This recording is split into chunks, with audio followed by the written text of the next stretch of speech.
Right, good morning everybody. This is a new way of doing things. You may be wondering why I haven't tried some of the Classroom and Zoom and so on. The reason being that I want to talk to all of you, and from what I've seen of sort of trying to communicate with friends on Zoom, and also my wife who's been doing an online work from college, it's just a nightmare. It all depends on the equipment, etc., etc. So I'm pretty sure that if I did a Zoom, then I wouldn't connect with all of you at the time. Okay, I can do several Zoom meetings, but secondly, there are many problems with actually trying to get Zoom to work. For example, my wife has now spent several of her classroom meetings without actually anyone being able to see her, and at times not hear her.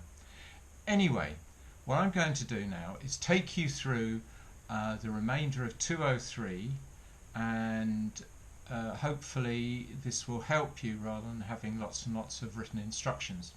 So what I'm going to do now is we'll carry on with worksheets 2, 3 and 6, which is outcome 3.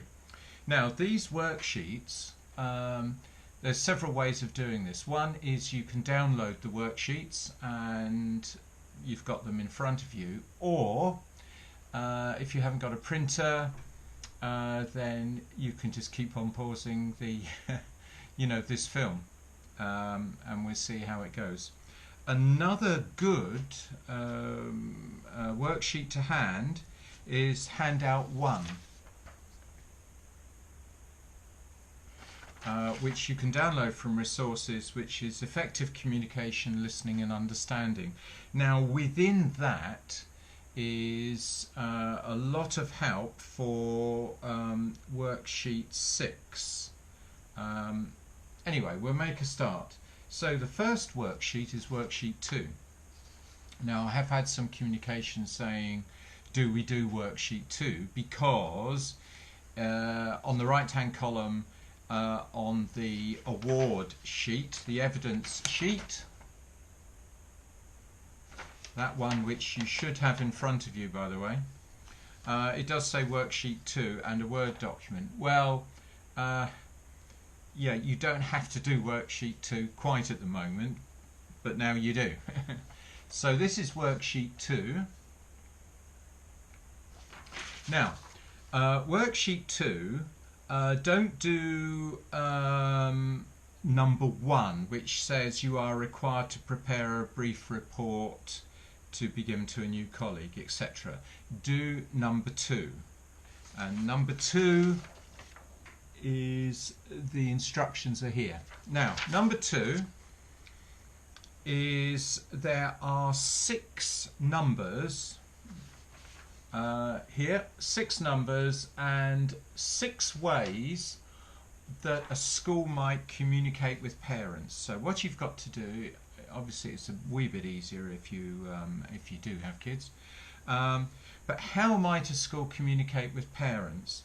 Now when you do this, I want you to put, it doesn't have to be long, you can bullet point it, but I want you to give within the answer. For example, you may give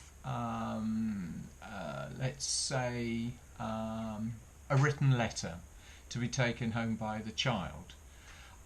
Now I want you to give a positive and a negative to each one. So the positive is a written letter, so it's it's a communication which can be looked at again and again. It's written down, you don't need printers, etc., etc. That's a positive. A negative, obviously, is the fact that if you've had kids, you know, and I remember as a child being given letters and your parent may eventually find some damp, sodden communication under a lot of sports kit about a week later. So that's one of the negatives. So there are 6 of these to do, but also think electronic. For example, schools at the moment, as you know, are using, for example, Zoom or Classroom, and you can give some up-to-date positives and negatives on that. And then lastly, it says of those 6, you select one, and you then go into some detail. So that is the worksheet 2. Now, worksheet 3 is a little bit different. There's worksheet 3. Now, basically, there are situations, 1, 2, 3, 4, there are 5 scenarios, and it's how you would adapt your communication.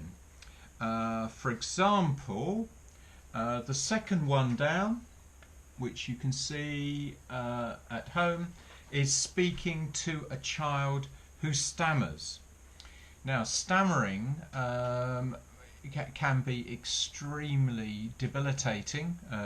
Some of you may have watched the King's Speech, which was on TV well, a few days ago, and it's the last king had a terrible stammer, and how he managed to overcome this with a lot of help.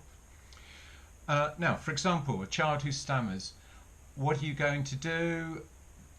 Imagine in these situations you are a TA, so it's all got to be positive work from what you would do as a TA. So a child who stammers, they're coming to read, let's say, for you. Now you don't go, well, it wouldn't be a good idea to go straight into, right, which page is it, get going. You need to calm the child down, make them feel relaxed. So how would you do that? That might be number 1.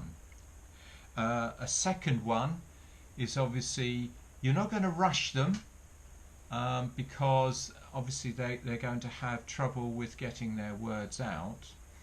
And one key element is that you never finish the sentence for them. If you start doing that, then the child will eventually just give up, because someone will always finish, you know, what they're trying to say for them. Now, there are other ones. Child who's been rude to a staff member.